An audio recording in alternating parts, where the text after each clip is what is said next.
नमस्कार, आप देख रहे हैं देश का सवाल और मैं हूं आपके साथ राकेश टंडन। संसद के मानसून सत्र का आखिरी दौर चल रहा है। ये वो दौर है जहां पर नो कॉन्फिडेंस मोशन यानी अविश्वास प्रस्ताव पर बहस की शुरुआत हो चुकी है। आज अविश्वास प्रस्ताव पर चर्चा से पहले ही सदन में भारी शोरगुल देखने को मिला। कांग्रेस सांसद गौरव गोगोई के एक बयान के बाद गृह मंत्री अमित शाह काफी नाराज हो गए। आखिरकार गौरव गोगोई ने ऐसा क्या कहा जिस पर अमित शाह भड़क गए, पहले देखिए। आज दी गई है, आप खुद ही आप इस सदन के रक्षक हैं।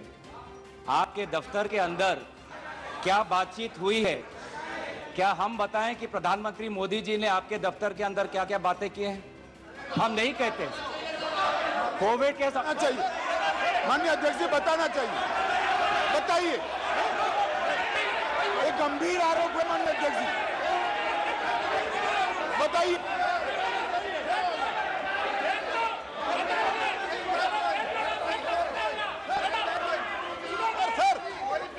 प्रधानमंत्री जी का लेंगे आप, प्रधानमंत्री जी का नाम लेते हुए और चेयर का नाम लेते हुए ऐसा अनाप शनाप आरोप नहीं।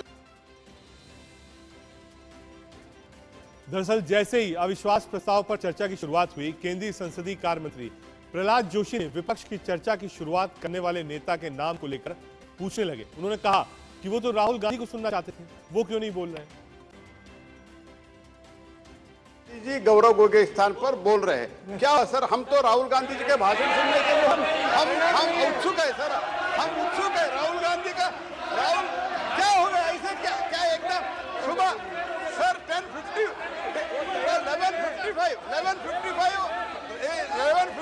इनका चिट्ठी आया है सर, अभी 12 बजे चेंज हो गया। क्या हो गया? थोड़ा हमको भी समझ में आए सर, यही हमारा request. Let me understand what has happened sir. तो he just at 11:55 he has given a letter that Mr. Rahul Gandhi is going to speak. What happened in 5 minutes? What is the problem, sir? We are very much enthusiastic to listen Mr. Rahul Gandhi, sir. हालांकि बाद में अविश्वास प्रस्ताव पर बोलते हुए गौरव गोगोई ने मोदी सरकार को मणिपुर मामले में घेरने की कोशिश की। गौरव गोगोई ने ही नोटिस दिया था अविश्वास प्रस्ताव का, जो मंजूर हुआ और आज से चर्चा शुरू हुई। क्या कुछ कहा गौरव गोगोई ने ओपनिंग भाषण, सुनिए। पहला उत्तर कि प्रधानमंत्री मोदी जी को कबूल करना पड़ेगा कि उनकी डबल इंजन की सरकार, उनकी सरकार मणिपुर में व्यर्थ हो गई है, विफल हो चुकी है। इसीलिए आज मणिपुर में 150 लोग मरे, लगभग 5000 घर जलाए गए, लगभग 60,000 लोगों आज शिविर में हैं, लगभग 6500 एफआईआर है।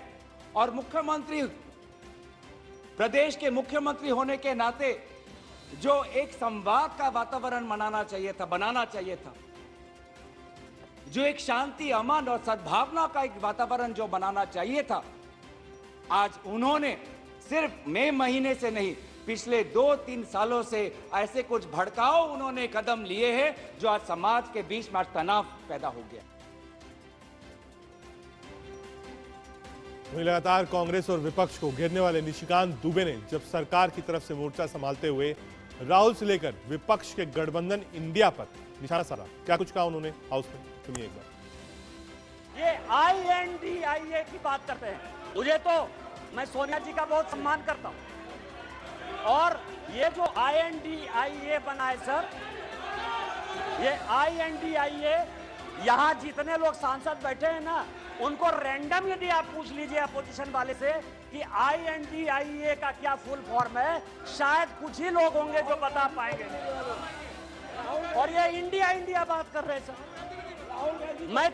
मैं तो इस मणिपुर का जो है शुक्रगुजार हूं, मणिपुर का शुक्रगुजार हूं, जिसको अभी आपने डांटा सर, दानिश अली को, जिसको आपने डांटा, भारत माता की जय कहने पर भी उसको लगता है कि ये बीजेपी का नारा है। लेकिन मैं मणिपुर का शुक्रगुजार हूं कि जितना इंडिया जो है आजादी के बाद से कांग्रेस ने नहीं किया होगा, 1947 के बाद से उतनी बार इंडिया का यहां नारा लगा। मैं आपका शुक्रगुजार हूं। विश्वास प्रस्ताव पर जिस तरह से हंगामे के साथ शुरुआत हुई है, उससे समझ जा सकते हैं आप लोग कि अगले 3 दिनों तक संसद में संग्राम होता रहेगा। आज राहुल को बोलना था, वो क्यों नहीं बोले? पहली बात, 24 के रण के लिए बीजेपी की प्लानिंग क्या है? विपक्ष किस तरह से रणनीति बना रहा है, इन सब पर चर्चा करेंगे। लेकिन पहले देश के सवाल पर एक नजर डालते हैं। देश का सवाल क्या है? क्या विश्वास प्रस्ताव 24 का सेमीफाइनल है? पहला। दूसरा, क्या जिस दिन पीएम बोलेंगे उसी दिन राहुल गांधी बोलना चाहते हैं, इसलिए आज नहीं बोले? अविश्वास प्रस्ताव में विपक्ष कितना पास कितना फेल? विपक्ष की ललकार है, मोदी का इंतजार है। देश का सवाल, एक लंबा चौड़ा पैनल हमारे साथ है। सीधे अपने पैनल की तरफ चलेंगे। शिवम छाबड़ा प्रवक्ता भारतीय जनता पार्टी की तरफ से जुड़े हैं, दीपक झा प्रवक्ता कांग्रेस पार्टी की तरफ से, डॉक्टर निम्मी रस्तोगी प्रवक्ता आम आदमी पार्टी की तरफ से, मानव जायसवाल प्रवक्ता टीएमसी की तरफ से और अनूप सांडा जी प्रवक्ता सपा की तरफ से। दीपक, पहले मैं आपके पास आना चाहूंगा। आज बड़ी उम्मीद थी और कल से बड़ी चर्चा थी, तैयारी के साथ भी आए थे, लेकिन राहुल जी आज क्यों नहीं बोले 12 बजे? इसको लेकर भी 15 मिनट विवाद रहा। कोई खास वजह आज ना बोलने की? देखिए, उम्मीद करना आपका काम है, उम्मीद हम सबको है, लेकिन किस वजह से नहीं बोले वो ऑफिशियल बात नहीं है कि राहुल गांधी जी को बोलना था। कहीं ऐसा कोई नोटिफिकेशन जारी नहीं किया था कि राहुल गांधी जी बोलेंगे, आज ही बोलेंगे। राहुल गांधी जी बोलेंगे, राहुल गांधी जी सवाल करेंगे और आज नहीं तो कल जरूर करेंगे। अभी देखिए, अभी तो शुरुआत हुई है ना अविश्वास प्रस्ताव पे चर्चा। अभी ऐसा है नहीं कि एक दिन में खत्म हो जाएगा, अभी तो चलेगी, लंबी लड़ाई है। तो इंतजार करिए कि राहुल गांधी जी जब बोलेंगे सदन में तो हम सब सुनेंगे, आप भी सुनेंगे। और फिर एक राहुल गांधी जी ऐसे नेता है जिससे आप सवाल कर सकते हैं, जिससे आप पूछ सकते हैं कि राहुल जी आज आपने क्यों नहीं बोला, आपने क्यों सवाल नहीं किया। नरेंद्र मोदी जी से किसी की पूछने की ताकत नहीं है कि मोदी जी आप बताइए मणिपुर पे क्या बोलेंगे, मोदी जी आप बताइए महंगाई पे क्या बोलेंगे, मोदी जी आप बताइए देश की बेरोजगारी पे क्या बोलेंगे। तो मोदी जी से किसी से सवाल पूछने की हिम्मत नहीं है। और राहुल गांधी जी एक ऐसे व्यक्ति हैं जो मोदी जी से सवाल करते हैं तो उनको संसद भवन के बाहर निकाल दिया जाता है। लेकिन शुक्र है इस देश के संविधान का, इस देश के लोग उस न्याय तंत्र का जो कि इस देश ने बनाया है, जो इस देश के संविधान ने बनाया है। पिछले 70 सालों में इस देश के ढांचे को मजबूत किया है कांग्रेस पार्टी ने। उसी की बदौलत आज देश एक सूत्र में खड़ा है और मोदी जी की आंखों में आंखें डाल के पूछ रहा है, मोदी जी बताइए ना, मणिपुर पे बेटियों के ऊपर अत्याचार कब तक सहेगा देश? मोदी जी बताइए, देश में महंगाई की मार कब तक सहेगा? मोदी जी बताइए, आप झूठे वादे कब तक करेंगे देश से? तो ये सारे मुद्दे हैं, इन सब पे हम सवाल कर रहे हैं, क्योंकि मोदी जी तो बस चाइना के आगे जाके नतमस्तक होना सीखते हैं और संसद भवन में बड़ी बड़ी बातें करना जानते हैं। ठीक है, एक बार शिवम छाबड़ा भी हमारे साथ हैं और मानव जायसवाल जी भी जुड़ गए। शिवम जी, इतनी उत्सुकता थी, हमने सुना जोशी जी को, बीजेपी के कई लीडर्स को, उन्होंने कहा साहब हम तो राहुल गांधी को सुनने आए थे, कल से चल रहा था कि 12 बजे बोलेंगे, 12 बजे बोलेंगे। कांग्रेस कह रही साहब ये तो गुगली थी, हमको बुलवाना ही नहीं था आज। भाई जितनी गोलियां फेंकनी फेंक ली।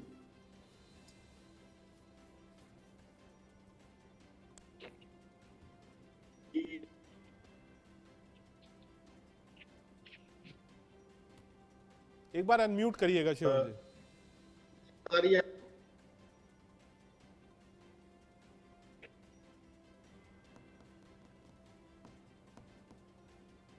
आवाज मिल रही है शिवम जी आपको मेरी?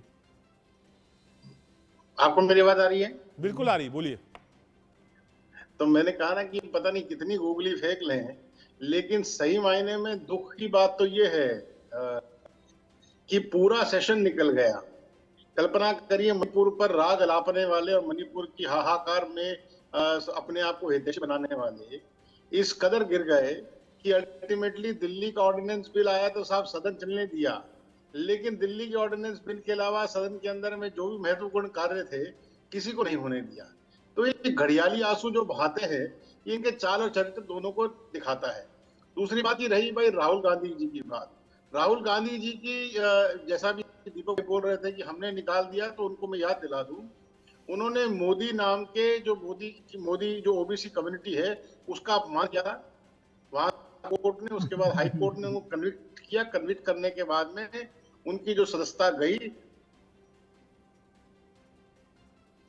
ठीक है, कुछ ऑडियो में दिक्कत है, आता हूं आपके पास। मानव जायसवाल जी के पास आ रहा हूं। शिवम जी, मानव जायसवाल जी के पास। मानव जी, क्या ये एक सेमीफाइनल की तरह है 24 का?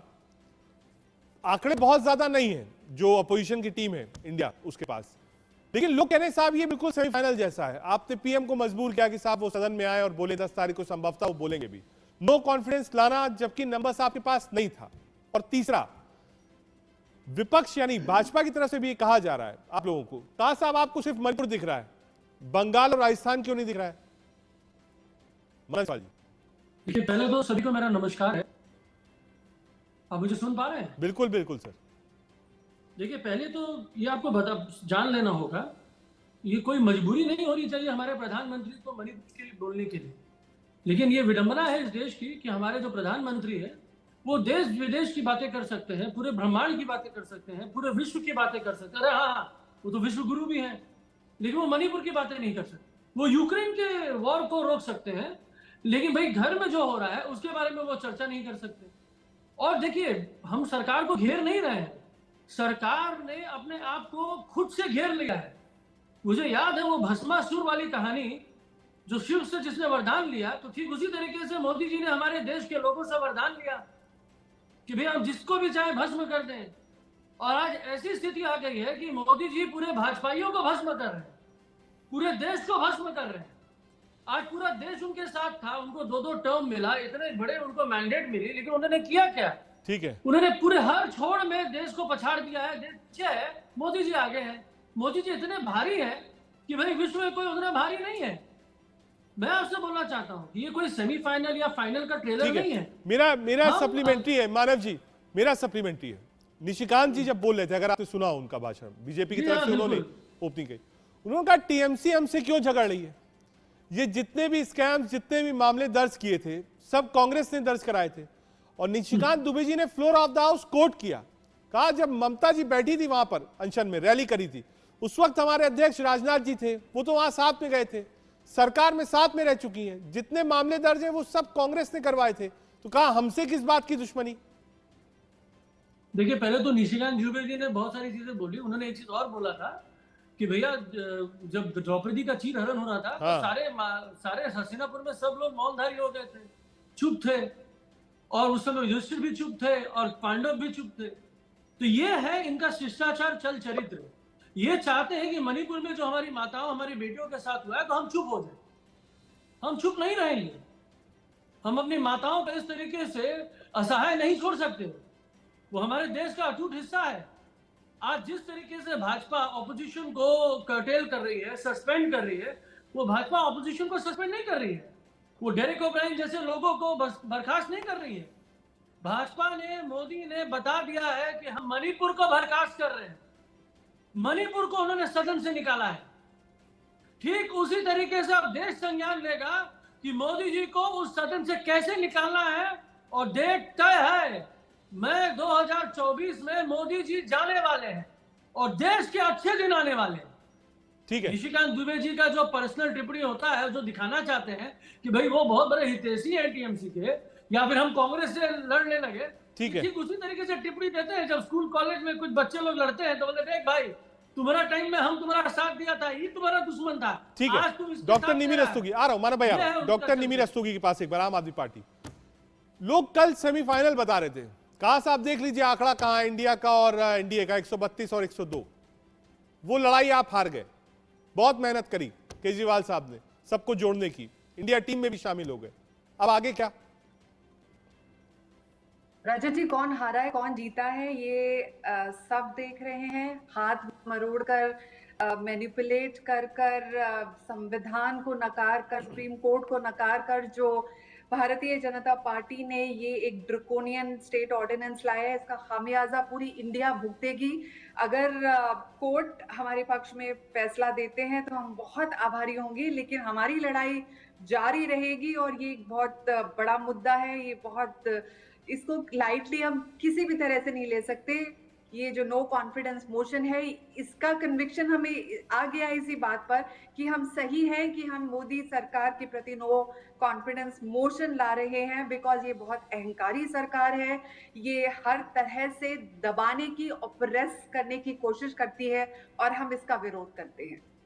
ठीक है, एक बार अनूप जी भी। अनूप जी, बीजेपी के ही प्रवक्ता ने, जो वक्ता थे लोकसभा में, उन्होंने कहा हमने तो नेताजी को बहुत सम्मान दिया, जितने मामले हुए थे वो सब कांग्रेस पार्टी ने करवाए थे। ये निशिकांत जी ने बोला, कहा हमने तो उनको पुरस्कृत भी किया, कहा उसके बाद भी सपा जो है वो भाजपा से दूर भागती है। क्यों? निशिकांत जी रामायण में जो चरित्र मंथरा का था वही मंथरा का चरित्र निभाने का प्रयास कर रहे हैं। उनको नेताजी की इतनी परवाह क्यों हो गई? उनको नेताजी की इतनी परवाह क्यों हो गई? उनकी पार्टी तो नेताजी के बारे में कुछ और बोला करती थी। रजत जी, भारतीय जनता पार्टी और पूरा एनडीए, ये जो इंडिया बना है उसके गठन से बहुत बुरी तरीके से विचलित है और बौखलाया हुआ है।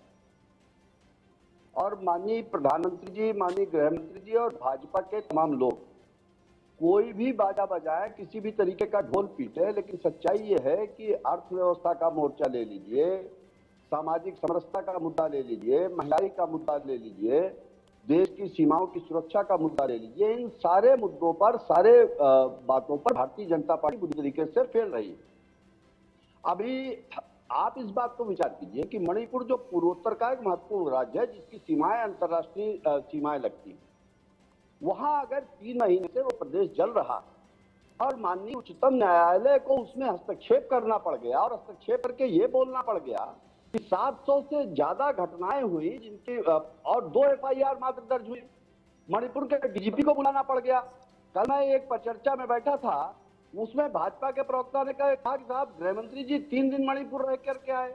तो मेरा सवाल है कि मणिपुर जब गृह मंत्री जी गए थे तो या तो वो नाकाबिल हैं, उनके जाने से कुछ फर्क नहीं पड़ा, और या वहां वो पिकनिक मनाने गए थे।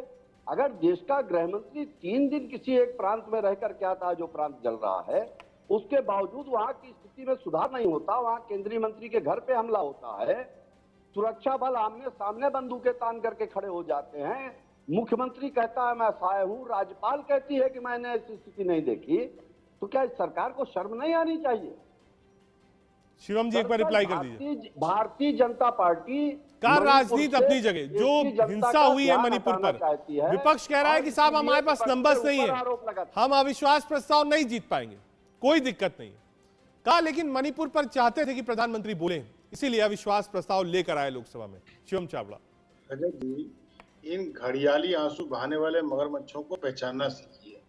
मैं फिर कह रहा हूं और ऑन द रिकॉर्ड कह रहा हूं, सदन की शुरुआत से पहले केंद्रीय गृह मंत्री जी ने एक बार नहीं दर्जनों बार चिट्ठी लिख के, वर्बल तौर पे मीडिया के सामने बातचीत करके, 1 to 1 फोन फान करके सब बार भी कहा कि मणिपुर में जो हम चर्चा करने के लिए तैयार हैं, लेकिन विपक्ष जो भाग रहा है इसका जवाब विपक्ष को देना चाहिए कि विपक्ष को देना चाहिए।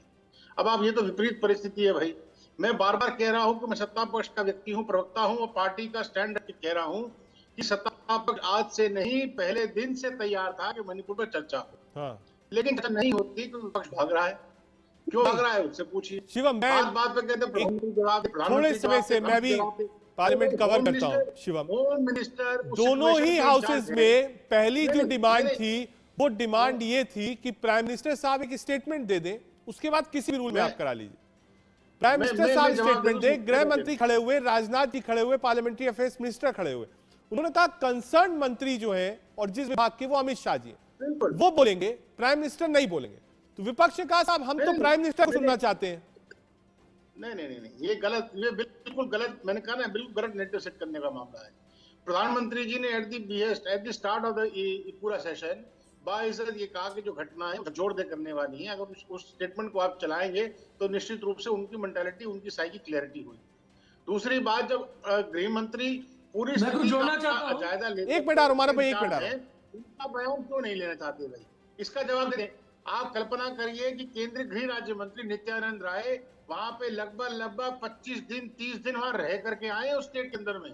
आपने अभी सपा के जो प्रवक्ता थे बड़ी बड़ी बात कह रहे थे, ये गुंडे मवालियों की पार्टी है, थोड़ी हमको सीखना है कि हमको क्या कहना और क्या नहीं कहना। मणिपुर की स्थिति को न किसी ने आकलन करने की कल्पना करी, ना सोचा है। और मैं फिर कह रहा हूं, केंद्रीय गृह मंत्री जी 3 दिन वहां रुके, 15 से ज्यादा उन्होंने मीटिंग करी, ये प्रयास किया। दीपक एक बार आप जवाब दे रही, वो कह रहे साहब गृह मंत्री जो जवाब देना चाहते थे, नो कॉन्फिडेंस लाने की जरूरत क्या थी? दीपक भाई, ये परिस्थिति मणिपुर की महीने में पुरानी नहीं है, ये परिस्थिति डिकेड ओल्ड है, दशकों से वहां से चल रही है। इनको चुप कराइए तो मैं जवाब दूं। हाँ, दीजिए जवाब। रजत जी, बात क्या है, भाजपा जो है ना वो गिरगिट की तरह है, गिरगिट पार्टी है। जैसे गिरगिट रंग बदलता है ना, मौसम देख के, हरियाली देख के, भाजपा पार्टी देख के, नेता देख के जनता देख के रंग बदलती है। और भाजपा की मुखिया समझ लीजिए, कभी दाढ़ी बढ़ाते हैं तो रविन्द्रनाथ टैगोर बनते हैं, तो कभी फोटो खिंचाते हैं, कभी सफारी करते हैं। इनको मैंने इसीलिए कहा गिरगिट की तरह रंग बदलने वाले घड़ियाली आंसू ही दिखाई देंगे। देश की जनता को घड़ियालू धोने वालों। चुप कराइए ना इनको, चुप कराइए। शिवम एक बार बोल लीजिए, कंप्लीट कर लीजिए। पर्सनल एलिगेशन ना लगाया ना केवल इतना निवेदन। अरे आप घड़ियाली बोलोगे तो हम गिरगिट ना बोले भैया। घड़ियाली आंसू बोलोगे आप तो गिरगिट तो बनोगे ना। डिबेट देश की जनता के लिए आवाज उठाने वालों को अगर आप घड़ियाली आंसू के लिए बोलोगे तो मैं कहूंगा कि आप लोग गिरगिट की तरह रंग बदलते हो, कभी दाढ़ी बढ़ा के, कभी टोपी लगा के, कभी जंगल सफारी करके। इस तरह से आप लोग गिरगिट की तरह रंग बदलते हो। आपके नेता गिरगिट की तरह रंग बदलते।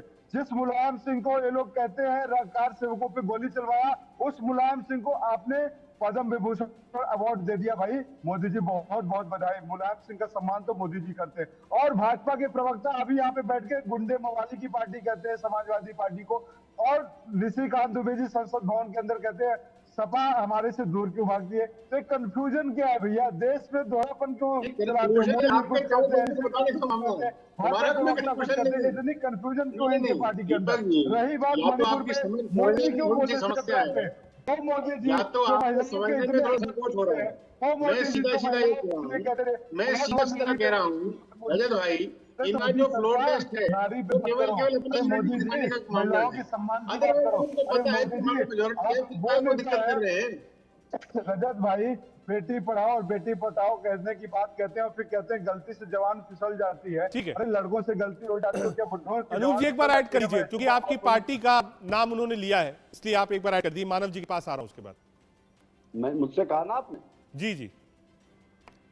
देखिए, दरअसल मैंने कहा कि भारतीय जनता पार्टी की सबसे बड़ी विशेषता क्या है कि ये किसी भी झूठ को इतने आत्मविश्वास के साथ बोलते हैं कि लोगों को सच लगने का भ्रम हो जाता है। ये हमको गुंडे मवालियों की पार्टी कह रहे हैं और दूसरों के ऊपर बड़े टिप्पणी करते हैं। इनकी पार्टी के एक सांसद ने पिछले महीने कन्नौज में थाने में घुस करके पुलिस वालों को पीट दिया था, मुकदमा दर्ज हुआ। आज तक वो योगी जी का बुलडोजर उसके ऊपर नहीं चल पाया। ये खुद गुंडे गुजरात में बिल्किस बानो के साथ बलात्कार करने वाले, उसकी बच्चे की हत्या करने वाले अपराधियों को सरकार की अनुशंसा पर छुड़वाने वाले लोग। चलो, जनता ने आपको जवाब दे दिया। समाजवादी पार्टी चुप हो जाइए। जनता ने, उत्तर प्रदेश की जनता ने समाजवादी पार्टी। शिवम एक बार कंप्लीट, जो आपने आरोप लगाया है शिवम एक बार उनको कंप्लीट करने दीजिए। ये दूसरों को गुंडे मवाली की पार्टी बोलेंगे। प्रधानमंत्री जी कुत्ता कैसे पालना है इसके ऊपर मन की बात कर सकते हैं कि किस ब्रीड का कुत्ता पाला जाए। मैं तो कभी कभी प्रधानमंत्री जी के ज्ञान से अभिभूत हो जाता हूं। और ये बात हमारे टीएमसी के मित्र ने बिल्कुल ठीक कही कि जो प्रधानमंत्री जी अगर यूक्रेन के युद्ध को रुकवा करके छात्रों को वहां से निकलवा सकते हैं, वो प्रधानमंत्री जी देश के एक अभिन्न अंग मणिपुर के ऊपर इतना बोलने में क्यों संकोच कर रहे हैं? ठीक है, देश के मुखिया है, विश्वगुरु है, भाजपा के लोगों को इतनी तकलीफ क्या है? निविन रस्तोगी जी आपके पास भी, ठीक है अनुप जी, ठीक है मानव जी के पास। मानव, ये जो अविश्वास प्रस्ताव है, आज पहला दिन है, 6 घंटे अलॉटेड है, कल और फिर परसों आखिरी। ये जो 3 दिन है, इसमें 2-3 चीज लोग देखना चाहेंगे, खासतौर से पब्लिक। पहला, कौन जीतेगा? ठीक है, हमको आपको आंकड़ा पता है, पब्लिक भी देखेगी कौन जीता कौन हारा, उसके राजनीतिक मायने क्या होंगे। दूसरा, विपक्ष की एकता कहां तक रुकती है, और तीसरा, बीजेपी को फ्लोर पे नए साथी कौन से मिलते हैं। पहले तो मैं आपको बता देना चाहता हूं, पब्लिक ये नहीं देखना चाहती कि कौन जीत रहा है। पब्लिक ये सुनना चाहती है कि मोदी जी आखिरकार पटल पे आके कुछ बोलते भी है कि नहीं। ठीक है, और साथ ही साथ जो विपक्ष है वो कहां तक एक साथ जुट है और कहां वो क्या खड़े हैं और क्या वो चाहते हैं। दूसरी बात आपने जो बोला है कि भाई पक्ष के साथ कौन कौन है, बीजेडी ने भी जिस तरीके से अपना स्टैंड लिया है दिल्ली अमेंडमेंट बिल के ऊपर, ये भी अपने लिए चिंताजनक है। आज जो मोदी जी बोलते हैं कि भैया हम फेडरलिज्म की बात करते हैं, 2014 में बोले थे हम पूर्ण तरीके से दिल्ली को अपना हक देंगे, दिल्ली को अपना हक मिलेगा, लेकिन वो भी वो नहीं कर पाते हैं। तो ये मुखौटा जो है दर बदर गिरते जा रहा है। पूरा देश को पता है कि मोदी जी झूठ बोलते हैं और झूठ बोलने में उनकी इतनी महारत हासिल है कि जिसमें कोई कमी नहीं है। और जहां तक जब कोई कठिन समय आया है तो मोदी जी बैकसीट ले लेते हैं। इनके बहुत सारे नेता, एमपी, एमएलए सब आ जाते हैं भाई फ्रंट लाइन में कि भाई उनको मोदी जी को खुश रखना है।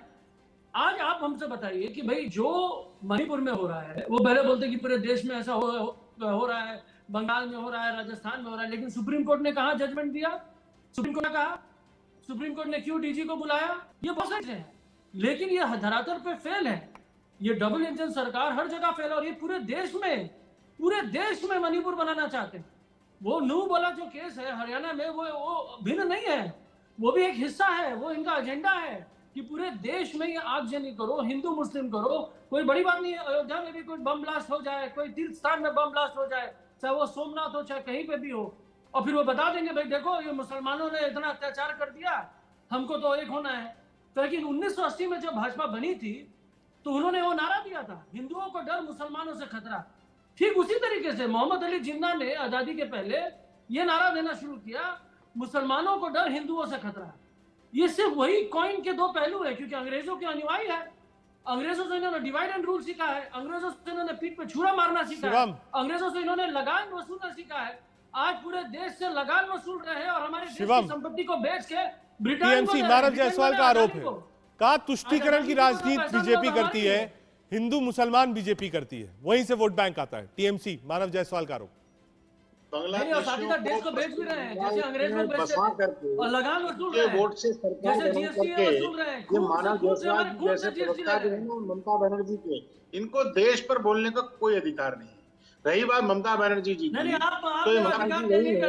ये ममता बनर्जी वही है, आप लोगों की औकात नहीं है किसी को देश में ना बोलने देने की, और अपनी तृणमूल कांग्रेस ने बनाई है, अपने औकात में रहे, भाजपा की चाटुकारिता करें, मोदी खड़ी हुई और अल्टीमेटली वहां सरकार को देश को बोलने की क्या आवश्यकता है? इसका कैसा है ये मेरे को बताने की आवश्यकता नहीं है।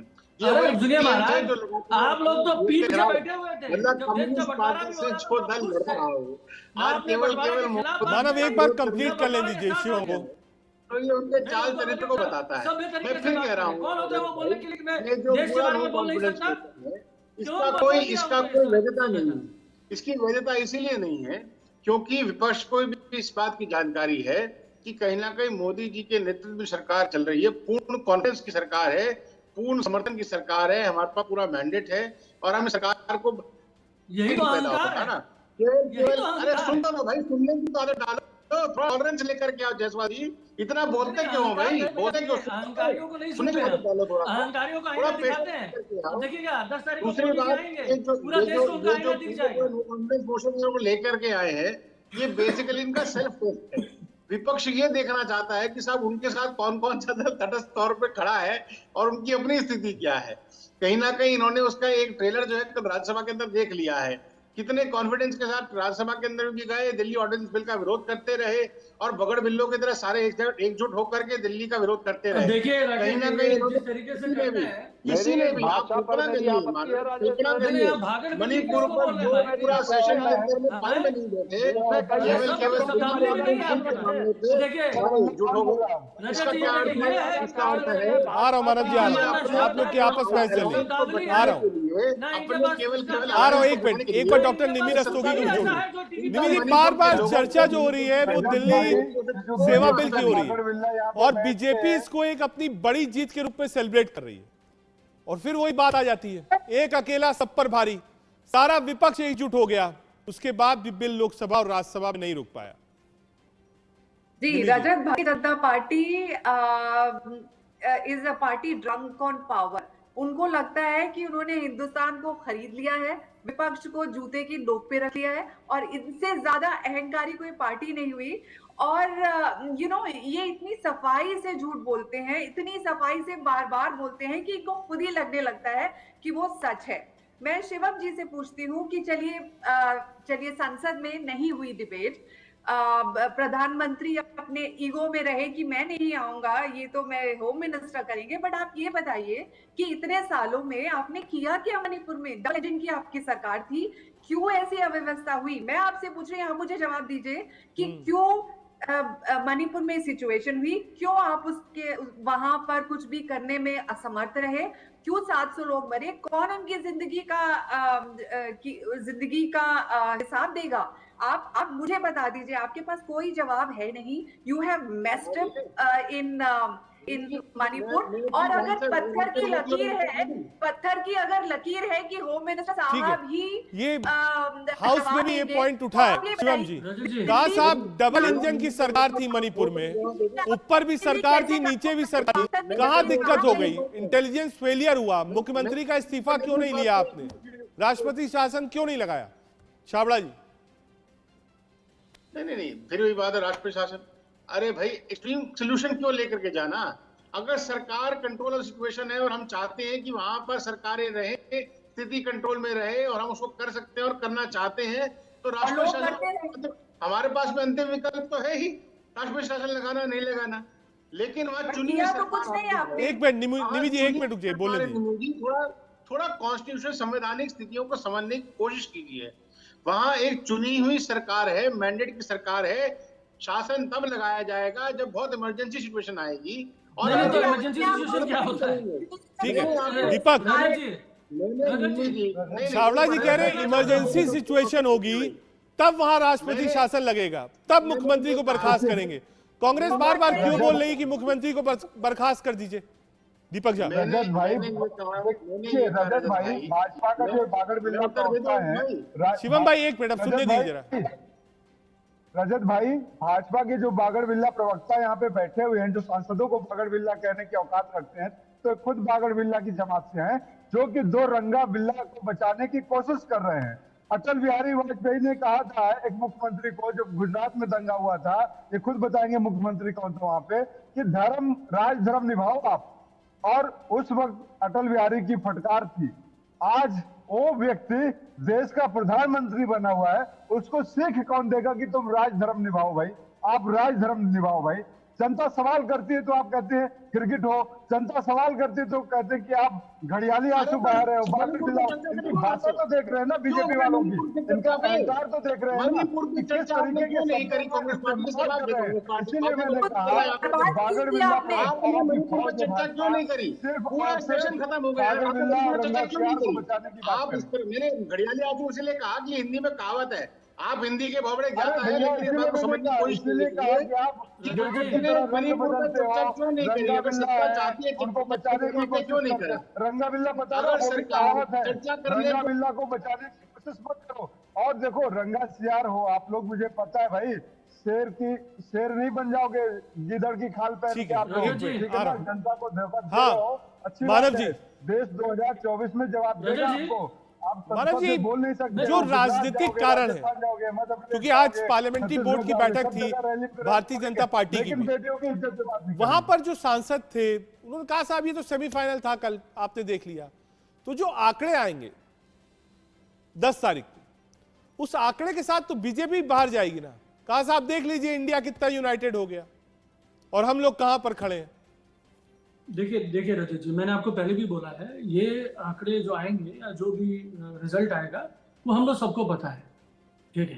लेकिन सबसे बड़ी बात क्या है कि भाई मोदी जी तो आएंगे, पूरा देश सुनना चाहता है। आपने बीजेपी के जो एमएलए थे जो मणिपुर से आपसे मिलने आए, आप उनसे मिलने रहे, जिन्होंने आपके दरवाजे पे खटखटाया, जिन्होंने आपके गुहार लगाई, आप उनको झटका दिया। आज बीजेपी के बहुत सारे एमएलए, बहुत सारी जो पार्टियां जो गठबंधन में थी, उन्होंने इस्तीफा दे दिया। आज पूरा देश को आप बताना चाहते हैं कि भाई मणिपुर में इमरजेंसी सिचुएशन है ही नहीं। मणिपुर में ये जो चल रहा है, औरतों के साथ अत्याचार हो रहा है, दुराचार हो रहा है, घर घर गली गली में लोगों को मार दिया जा रहा है, चर्च को जलाया जा रहा है, तोड़ा जा रहा है, धार्मिक गतिविधियों को खराब किया जा रहा है। वहां पे AK-47, AK-56 जैसे बहुत ही महंगे राइफल और एंटी टेररिस्ट राइफल जो वहां पे घूम रहे हैं, चाहे टैंकर आ जाए, शायद वहां पे उनको एयर ड्रोन मिसाइल मिल जाए, तब शायद गतिविधियां खराब होंगी। क्या चाइना इन्वॉल्व है कि देश का ही हिस्सा इन्वॉल्व है कि नॉर्थ ईस्ट में और भी जो प्रांत है उसमें भी गतिविधियां खराब हो जाए, तब शायद आप बोले कि भाई नहीं गलत हो रहा है। माने ये भाजपा जो डिनायल में ना, ये जो कुएं का मेढक होता है ना सर, वो भी कभी कभी मुझे लगता है ठीक होगा। कम से कम उसको तो पता है ये उसकी दुनिया है, वो दूसरे की दुनिया को बर्बाद नहीं करता है। भाजपा इतनी निम्न तरह की जो पैरासाइट है, वो पूरे दुनिया को खराब कर देना चाहती है। वो इतनी गंदी है अपने आप में, अपनी सोच इतनी उनकी गंदी है कि वो तो गंद है ही उनमें, और वो चारों तरफ गंद फैलाना चाहते हैं, चारों तरफ आगजनी करना चाहते हैं। उनको फर्क नहीं पड़ता, उनको सत्ता चाहिए। आज आप देखिए जिस तरीके से सत्ता उनको चाहिए, कि उन्होंने दिल्ली में क्या किया, क्योंकि उनको सत्ता काबिज करना है। ये मोदी जी, अमित शाह जी किसी तरीके से भी सत्ता नहीं छोड़ना चाहते, क्योंकि अगर सत्ता छूट गई तो इनकी प्राण चली जाएगी। क्योंकि ये जो है ना, सुनिए, तोते उड़ गए हैं भाजपा के, मोदी जी के तोते उड़ गए हैं। जब उन्होंने इंडिया को अलग अलग नामों से संबोधित किया तो पूरे देश को पता चल गया कि मोदी जी बौखला गए। जब आप हवाई अड्डे की उद्घाटन में जाते हैं और 25 मिनट में 22 मिनट खाली ऑपोजिशन और बीजेपी के बारे में बात करते हैं तो पता चल जाता है कि आपके जहन में क्या चल रहा है। आप चाहे जितना भी मुखौटा लगा लें, सुनिए, अरे शिवम जी, सुनने की क्षमता होनी चाहिए, वो आप में नहीं है। आप अपने नेता से पूछिए, वो सिखा देंगे आपको। सबसे बड़ी बात है, इनका जो मुखौटा रजत गिर गया है ना, अब पूरा देश जान गया है कि भाई ये मोदी है जिसने साफ रखा है। चाहे वो पुलवामा हो, चाहे वो पुरी हो, चाहे वो बालाकोट हो, चाहे वो पठानकोट हो, हर जगह इन्होंने रचा है। और ये मणिपुर भी इन्हीं की रचना है। ये तो चाहते थे न्यू वाला इंसिडेंट पूरे देश में फैले, बंगाल में भी ये आगजनी करना चाहते थे, देश के हर प्रांत में ये आगजनी करेंगे। रजत जी, अब समय आ गया है, जितने भी हमारे एंकर्स हैं, जितने भी हमारे न्यूज चैनल हैं, जितने भी हमारे, बिल्कुल ठीक है, आ रहा हूँ एक बार फिर से दीपक झा के पास। दीपक, एक चीज पे और बहुत बवाल हुआ, आ रहा हूँ माना भाई, आ रहा हूँ, शिवम आ रहा हूँ। जब निशिकांत दुबे जी ने सामने सोनिया गांधी जी बैठी थी, उनसे कहा कि साहब उनको एक ही चीज दिख रही है कि बेटे को सेट करना है और दामाद को भेंट करना है। इस पर बहुत बवाल हुआ लोकसभा में। देखिए, निशिकांत दुबे जी क्या बोलते हैं उसका कोई मायने नहीं रखता, क्योंकि निशिकांत दुबे जी ने कल जितने भी भाषण दिए थे उसमें झूठों का अंबार लगा हुआ था। उनको चैलेंज किया गया कि वही शब्द वो संसद भवन के बाहर आके अगर बोल दे तो पता चल जाएगा कि निशिकांत दुबे जी का क्या हाल हो सकता है, क्योंकि संसद भवन की गरिमा है। निशिकांत दुबे जी ने उसको भी तार तार कर दिया कर। और बेटे की बात करते हैं, शिवम छाबड़ा जी प्रवक्ता है भाजपा के, एक लोग कैसे परिवारवाद की बात करते हैं। शिवम छाबड़ा जी भी किसी परिवार से आते हैं, मैंने सुना है, और ये दिल्ली के बहुत बड़े रईस परिवार से आते हैं, मुख्यमंत्री भाजपा के नेता के परिवार से आते हैं। तो कैसे, किस मुंह से बात करते हैं परिवारवाद की? जरा बताइए, आप लोग देश को बताइए आज लोग कि एक किस परिवार से आते हैं, देश को सफाई दें कि परिवारवाद की बात किसी के मुंह से अच्छी नहीं लगती है। सोनिया, क्योंकि भाजपा के बाद कोई मुद्दा नहीं है तो सोनिया गांधी जी को, राहुल गांधी जी को, मीडिया को, विपक्ष को सब गाली देंगे। अरे मोदी जी आप बताइए ना, महंगाई कैसे कम हुई? आपने सपने दिखाए थे मोदी जी कि डीजल पेट्रोल 30 रुपए करेंगे, किया क्या मोदी जी? देश में आज खाने की कोई भी वस्तु ऐसी नहीं है रजत भाई जो पिछले 9 सालों में दुगनी या तिगुनी महंगी ना हो गई। कोई भी, दिल्ली से आप इलाहाबाद लखनऊ चले जाइए, टोल में कम से कम 1500 से 2000 रुपए लग जाते हैं। सड़क पे चलने के लिए सड़क बनाया मोदी जी ने, हमने टैक्स दिया, हमने आपको कार रोड टैक्स दिया, सारे टैक्स दिए, लेकिन महंगाई पानी भेजना बंद कर दें, आप की तरह सीमा आपने घोटाले करें, क्या करें बताइए ना, आप ही बता दीजिए। अरे दीपक भाई, थोड़ा सा फैक्चुअल होने की कोशिश कीजिए। मेरे पे पर्सनल होने से कोई फायदा नहीं मिलेगा आपको। मैं सीधी सीधी बात आपसे पूछी, राजनीति है, तो मेरे पे प्लीज कीजिए। ठीक है, एक बार अनूप जी को जोड़, अनूप जी ये जो नो कॉन्फिडेंस मोशन है, जो मैं समझ पाया आज कि एक तरफ तो विपक्ष चाहता था कि प्रधानमंत्री से जवाब ले ले, लेकिन दूसरी तरफ विपक्ष अपनी एकता भी देखना चाहता था और सरकार को घेरना चाहता था। दोनों काम हो रहे हैं। अनूप जी देखिए, सरकार को घेरने का सवाल ही नहीं। हम तो जो सत्य सरकार छुपाना चाहती है, जिस सत्य से देश की जनता के आंखों पे पर्दा डालना चाहती है, हम उस सत्य को जनता के सामने लाना चाहते हैं।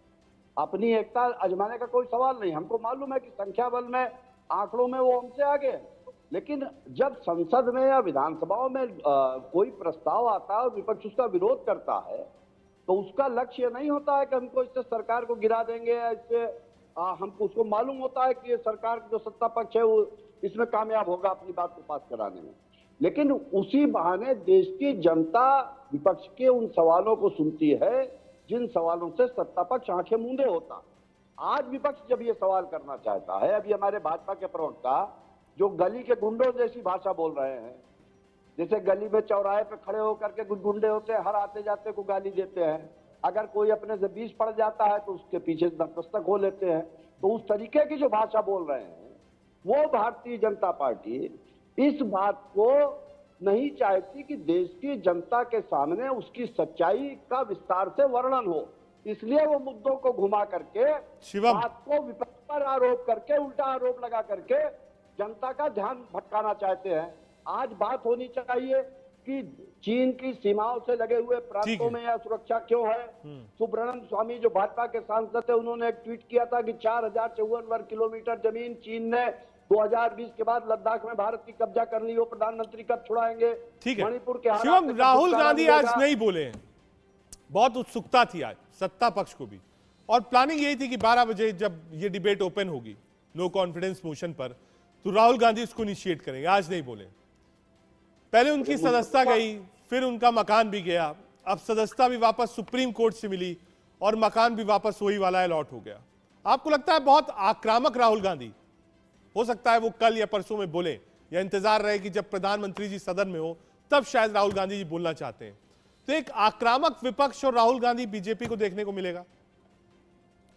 ये मुझसे मैं पहले भी कहा कि उनकी सदस्यता गई, वो टेक्निकल ग्राउंड पे गई, उसमें बीजेपी का कोई लेना देना नहीं था। कहीं ना कहीं अगर आप किसी का अपमान करेंगे और कोर्ट आपको कन्विक्ट कर देगा, 3 साल की आपको सजा हो जाएगी, तो निश्चित रूप से सदस्यता आपकी टेक्निकल ग्राउंड पे जाती है। इसमें बीजेपी का कोई लेना देना नहीं। भाई सजा आपको सेशन कोर्ट ने दी, सजा आपको हाई कोर्ट ने दी, हमारा उसमें क्या लेना देना।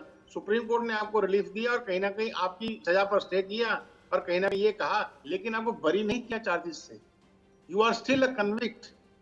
रजत भाई, इसकी मैंने कहा ना कि किसी ना मेरे शब्दों को कहीं ना कहीं टेढ़ा मेढ़ा प्रस्तुत नहीं किया जाए, लेकिन आप कन्विक्ट हैं, आपके चार्जेस को बरी नहीं किया गया है, केवल आपकी सजा पर उन्होंने स्टे लगाया है। तो कहीं ना कहीं आप दोषी तो है ना, इसको तो कोई नकार नहीं सकता है। लेकिन कोई बात नहीं, टेक्निकल ग्राउंड पे आपको सदस्यता भी बहाल होनी थी, घर भी आपको मिल जाएगा, आपको बोलने का मौका भी मिलेगा। खैर रही आज बोलने की बात, तो मैं भी रजत भाई आपसे निवेदन करूंगा, आप पत्रकार हैं, आप चैनल चला रहे हैं, केवल ये भी इसका भी आकलन करके देखिए कि वायनाड जहां का वो प्रतिनिधित्व करते हैं, वहां के विषयों को कितनी बार राहुल गांधी सदन में उठाया है, इसका जवाब भी तो ले लें। दीपक, कभी पूछिए उनसे, ठीक है, कि आपने अपने चुनावी क्षेत्र का कितनी बार चिंता करी, कितनी बार वहां गए, कितनी बार नहीं गए। कांग्रेस के प्रवक्ता मैं पूछ लेता हूं एक बार उनसे। शिवम एक मिनट, दीपक जा रिप्लाई। उनको बड़ा सा इनका वायुमंडल क्रिएट कर दिया कि साहब उनका कमबैक हो गया। आ रहा हूं शिवम, आ रहा हूं। आपने जो वायनाड वाला सवाल पूछा है, वायनाड का सवाल पूछा है, दीपक एक बार रिप्लाई कर दीजिए। देखिए रजत भाई, हास्यास्पद बात ये लगती है, इन लोगों को समझ में क्या आएगा बताइए ना। जो लोग बादलों में राडार छिपा के बात करते हैं, नाले की गैस से चाय बनाने की बात करते हैं, पकोड़े बनाने को रोजगार की बात करते हैं, और देश की आबादी बढ़ रही है जिसकी वजह से कहते हैं महंगाई बढ़ रही है। मैं टमाटर नहीं खाती हूँ इसलिए टमाटर के दाम महंगे हैं, ये सवाल करने का हक है इनको। ये मूर्खों की फौज कहूंगा मैं इनको समाज जवाब देने के लिए चुना गया जनता ने, सवाल करने का हक इनका नहीं है। सवाल करने का हक लोकतंत्र में इस वक्त विपक्ष को है एकमात्र। दूसरी बात, संसद न चलने देने का, शिवम भाई एक मिनट आ रहा है, एक बार कंप्लीट करने दीजिए पहले। क्योंकि सरकार खुद नहीं चाहती कि वो संसद भवन चलने दे। संसद भवन में मोदी जी को बोलना पड़ेगा, संसद भवन में अमित शाह जी को बोलना पड़ेगा, संसद भवन में आपको आंकड़े दिखाने पड़ेगा महंगाई पे, बेरोजगारी पे, चीन के साथ आपका सुरक्षा क्या हुआ। तो संसद भवन सरकार खुद नहीं चाहती कि चले, इसलिए एन के न प्रकारेण घड़ियाली आंसू दिखा के अपना लोकसभा अध्यक्ष का पावर रुतबा जमा के सांसदों को बाहर कर देना और उनके ऊपर आरोप लगा के सांसदों को बाहर करते हैं और विपक्ष को जिम्मेदार बताते हैं कि संसद। श्री अरुण जेटली जी ने कहा था कि सरकार की जिम्मेदारी होती है कि विपक्ष के साथ बैठक करे, एकता करे और विपक्ष को इस बात के लिए मनाए कि आप संसद में चर्चा करें संसद के लिए। लेकिन ये सबसे घमंडी सरकार, सबसे तानाशाही सरकार है जो कि कहती है कि मेरे पैर के नीचे रहो तुम लोग, तुम सवाल नहीं कर सकते। अरे जनता ने हमको चुना है, 22 करोड़ लोगों ने वोट किया है, आपको 26 करोड़ लोगों ने वोट किया है, सिर्फ अंतर 4 करोड़ का है। इसलिए मैं कहता हूं वक्त बदलते देर नहीं लगेगी। शिवम छाबड़ा जी, ठीक है, आप लोग 30 सेकंड में एक बार शिवम भाई रिप्लाई कर दिए, उसके बाद जाना है डॉक्टर निमिर रस्तोगी के पास और फिर मानव जी के पास। 30 सेकंड। कहा घमंड अच्छा नहीं है और कहा साहब विपक्ष को तो मिलाकर चलिए, अकेले चले तो क्या चले। रजत भाई, मैं बार बार आपके शो पे कह रहा हूं, मेरे को एक भी प्रवक्ता आपके सामने, मेरे सामने जितने भी हैं, इस बात का ढंग से जवाब नहीं दे पा रहे कि साहब आप मणिपुर पर चर्चा करने से क्यों भाग रहे हैं। सर, जब सरकार चर्चा करना चाहती है, सरकार आपसे बात करना चाहती है, तो आप भाग रहे हैं। ऐसी कौन सी जरूरत आन पड़ी आपको भागने की? 267 पे आप और क्यों रही नहीं चर्चा बात करते? 267 पे आप सर, नियम फिर मेरी बात 267 मैं बोलूं तो मेरी बात को करना प्रोजेक्ट चाहते में ले हैं। जाते हैं। आपके हिसाब से चर्चा करेंगे?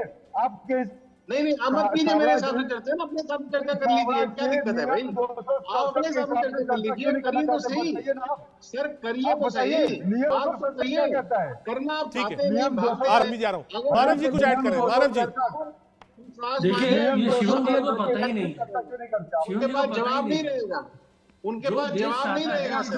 एक मिनट शिवम भाई आ रहा हूँ, एक मिनट। देखिए मानव शिवम जी सुनिए, अब आप इसका उत्तर दीजिएगा। जब भाजपा के नेतागण जब मणिपुर में जल रहा था सब चीज, तो वो आके मोदी जी से मिलना चाहते थे, गुहार लगा रहे थे, तो मोदी जी भाग गए अमेरिका।